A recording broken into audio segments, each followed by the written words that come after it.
hand you all out something that I printed up today.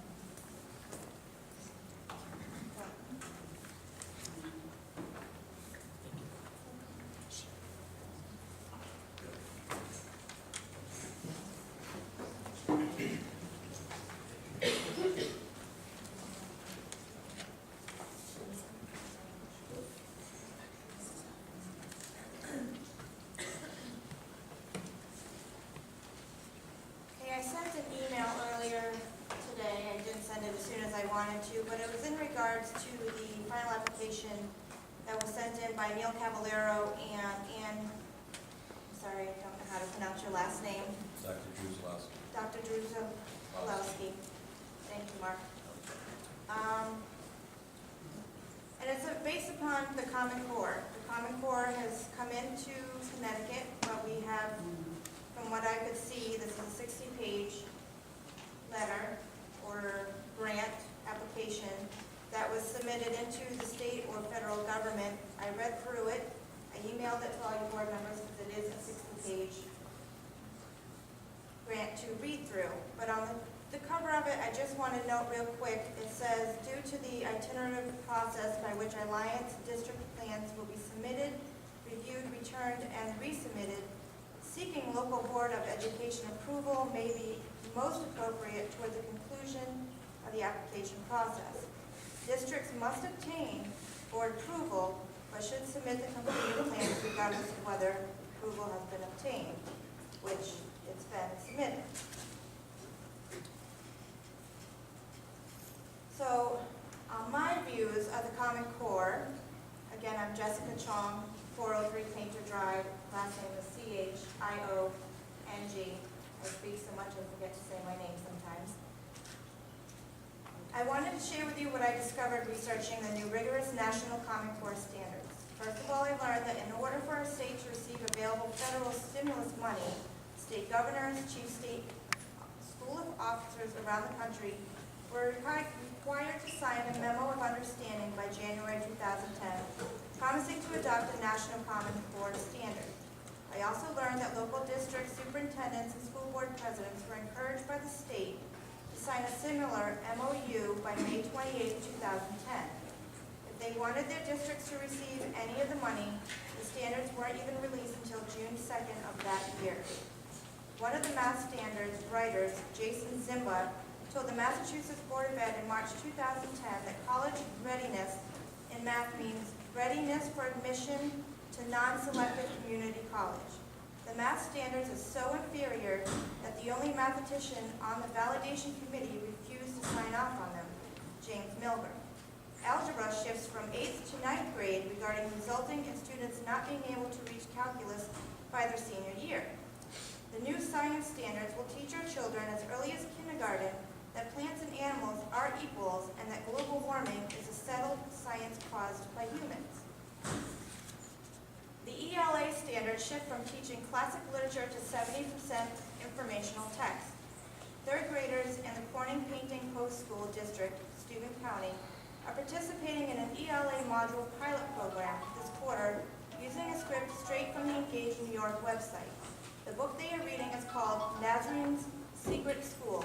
Vocabulary for this lesson include words such as Taliban and Allah. Again, this is 8-year-olds. The 5th graders in English are spending weeks discussing the United Nations Declarations of Human Rights, where they are learning that the U.S. Bill of Rights is outdated and essentially excluded everyone but rich white men. Students are also being taught that they have the right to housing, health care, and jobs. When parents complained and requested a change in the text, State Board of E told them that changes were not allowed. You see, when our elected officials, school board president, and district superintendent signed that MOU in 2010, they allowed not only themselves, but us as parents to be stripped of any local control. Our school board will soon be irrelevant.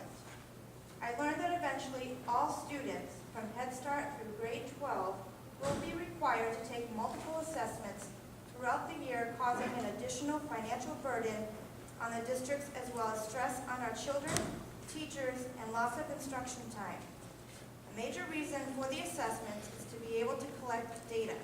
The state has the opportunity to receive money and stimulus funds to establish a longitudinal data system to be used to collect personal identifiable information from birth through career.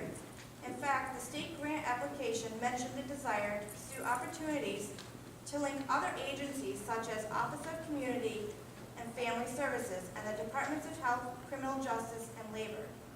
This data will then be sold to third-party corporations and nonprofits who will write curriculum geared to condition our children to meet the labor market demands, essentially training future employees, not employers. In fact, Pearson has been promoting the vision for personalized training, where they will be able to predict what career path and colleges will be best suited for our children as early as 5th grade. In 2012, the Department of Education quietly changed the FERPA laws, FERPA, to allow other government agencies and organizations access to our children's data without parental consent. Aside from my serious concerns with Common Core, one of my biggest is that we should never be willing to accept that our children are simply common. Thank you for your attention. And I'll try not to take too long, but I have one more thing I want to read. I want to express my concerns over the push for the high-stakes standardized testing that was implemented in Washington, D.C. through No Child Left Behind. And more importantly, Connecticut State Department of Education, we spend growing amounts of time, money, and energy on these tests. They use students' performance to make major decisions affecting individual students, educators, and schools. Parents are beginning to realize that we hold all the power to change this. They are spreading the word, writing letters to politicians, and many are even opting the children out of the state tests in the future. Through a grassroots campaign and social media outlets, support for this within our district is growing very quickly.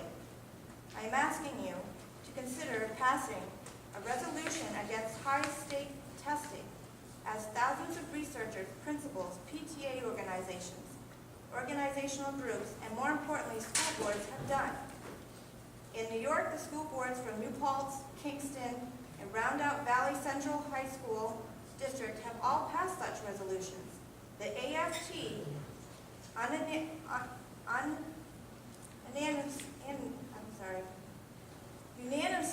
unanimously adopted a resolution stating the focus on standardized testing does undermine education. In Texas, 819 school boards passed such a resolution.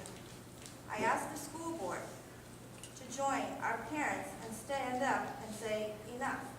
A resolution against high-stakes testing would not put your funding in any harm's way. It would mean that the teachers could not administrate the test. It would merely send a message to the state that the districts, based on the needs of their students, should have the final say. And what achievement factors compromise that index? It would show your support of the administrators, teachers, parents, and most importantly, our children. I passed out to all of you a memo that I wrote along with some information that was written up in an editorial that will probably be published in a local newspaper. You all have a copy, but I want to read it so everyone else can hear it. It has come to my attention through vigorous research that the superintendent and assistant superintendent have applied for a grant for a district for implementing Common Core standards. I emailed each of you board members tonight a copy of that application. It is my understanding that West Haven has not received the funds for the government or for the state as of yet to pay for implementing the Common Core standards. I am requesting, under the Freedom of Information Act, that the Board of Education provide me a copy of the report sent to the state that shows the full budget and includes in-kind services and grants. I am also requesting, under Freedom of Information Act, that the board, superintendent, or assistant superintendent show me where in the budget the money we are spending for the Common Core curriculum and how it is allocated. Thank you, and I look forward to your cooperation with my requests.